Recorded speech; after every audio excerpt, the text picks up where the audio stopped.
आज के इस वीडियो में हम 26 अप्रैल की वोटिंग वाली राजस्थान की दूसरे चरण की 13 लोकसभा सीटों के एग्जिट पोल पर चर्चा करेंगे, जिनमें सबसे पहले अगर बात करें जोधपुर लोकसभा सीट की तो यहां पर बीजेपी की तरफ से गजेंद्र सिंह शेखावत और कांग्रेस की तरफ से करण सिंह उचियाड़ा चुनावी मैदान में है। यहां पर 2024 में 63.89% मतदान हुआ है, जबकि यहां पर 2019 में 68.89% मतदान हुआ था, यानी कि यहां पर इस बार 5% मतदान कम हुआ है। यहां पर कांग्रेस के करण सिंह उचियाड़ा को मजबूत बताया जा रहा है।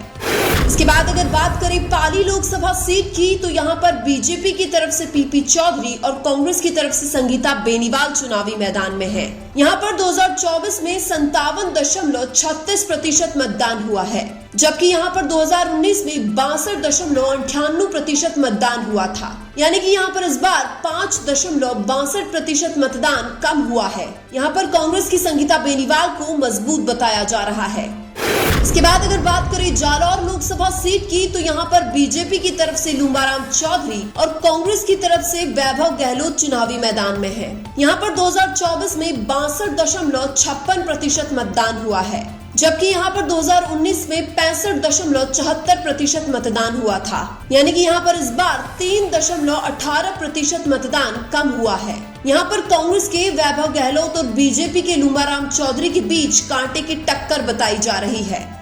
इसके बाद अगर बात करें झालावाड़ 12 लोकसभा सीट की तो यहां पर बीजेपी की तरफ से दुष्यंत सिंह और कांग्रेस की तरफ से उर्मिला जैन भाया चुनावी मैदान में है। यहां पर 2024 में 69.3% मतदान हुआ है, जबकि यहां पर 2019 में 71.96% मतदान हुआ था, यानी कि यहां पर इस बार 2.93% मतदान कम हुआ है। यहां पर बीजेपी के दुष्यंत सिंह को मजबूत बताया जा रहा है।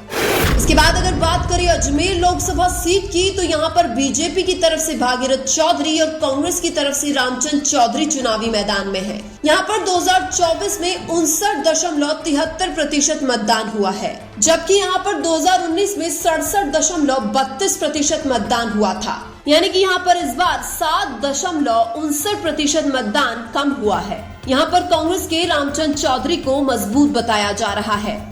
इसके बाद अगर बात करें भीलवाड़ा लोकसभा सीट की तो यहां पर बीजेपी की तरफ से दामोदर अग्रवाल और कांग्रेस की तरफ से सीपी जोशी चुनावी मैदान में है। यहां पर 2024 में 60.47% मतदान हुआ है, जबकि यहां पर 2019 में 65.64% मतदान हुआ था, यानी कि यहां पर इस बार 5.17% मतदान कम हुआ है। यहां पर बीजेपी के दामोदर अग्रवाल और कांग्रेस के सीपी जोशी के बीच कांटे की टक्कर बताई जा रही है।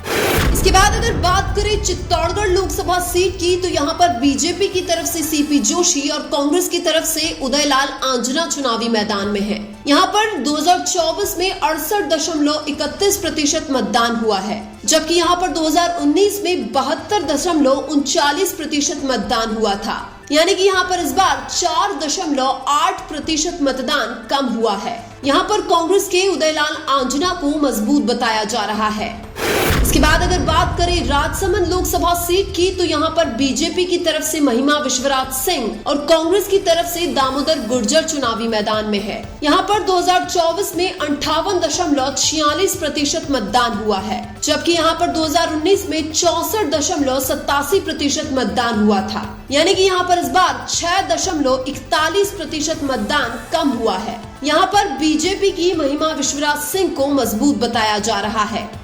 इसके बाद अगर बात करें उदयपुर लोकसभा सीट की तो यहां पर बीजेपी की तरफ से मन्नालाल रावत और कांग्रेस की तरफ से ताराचंद मीणा चुनावी मैदान में है। यहां पर 2024 में 64.53% मतदान हुआ है, जबकि यहां पर 2019 में 70.32% मतदान हुआ था, यानी कि यहां पर इस बार 5.79% मतदान कम हुआ है। यहां पर कांग्रेस के ताराचंद मीणा को मजबूत बताया जा रहा है। इसके बाद अगर बात करें कोटा लोकसभा सीट की तो यहां पर बीजेपी की तरफ से ओम बिरला और कांग्रेस की तरफ से प्रहलाद गुंजल चुनावी मैदान में है। यहां पर 2024 में 71.42% मतदान हुआ है, जबकि यहां पर 2019 में 70.22% मतदान हुआ था, यानी कि यहां पर इस बार 1.20% मतदान ज्यादा हुआ है। यहाँ पर कांग्रेस के प्रहलाद गुंजल और बीजेपी के ओम बिरला के बीच कांटे की टक्कर बताई जा रही है।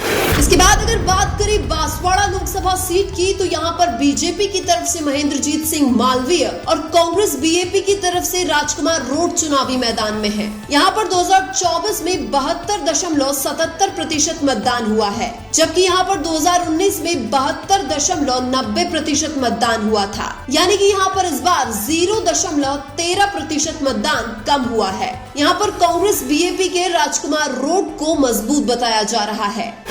इसके बाद अगर बात करें टोंक सवाई माधोपुर लोकसभा सीट की, तो यहाँ पर बीजेपी की तरफ से सुखबीर सिंह जौनपुरिया और कांग्रेस की तरफ से हरीशचंद्र मीणा चुनावी मैदान में है। यहाँ पर 2024 में 56.55% मतदान हुआ है, जबकि यहाँ पर 2019 में 63.44% मतदान हुआ था। यानी कि यहाँ पर इस बार 6.89% मतदान कम हुआ है। यहाँ पर कांग्रेस के हरीशचंद्र मीणा को मजबूत बताया जा रहा है। इसके बाद अगर बात करें बाड़मेर लोकसभा सीट की, तो यहाँ पर बीजेपी की तरफ से कैलाश चौधरी, कांग्रेस की तरफ से उम्मीदराम बेनीवाल और निर्दलीय प्रत्याशी के रूप में रविंद्र सिंह भाटी चुनावी मैदान में है। यहाँ पर 2024 में 74.25% मतदान हुआ है, जबकि यहाँ पर 2019 में 73.30% मतदान हुआ था। यानी कि यहाँ पर इस बार 0.95% मतदान ज्यादा हुआ है। यहाँ पर कांग्रेस के उम्मीदराम बेनीवाल और निर्दलीय रविंद्र सिंह भाटी के बीच कांटे की टक्कर बताई जा रही है। लेकिन आपके अनुसार राजस्थान में दूसरे चरण की 13 सीटों में से कांग्रेस और बीजेपी कितनी सीट जीतेगी? कमेंट करके जरूर बताइए। वीडियो अच्छा लगा तो लाइक कीजिए और हमारे चैनल मीणा की आवाज को सब्सक्राइब कीजिए। धन्यवाद।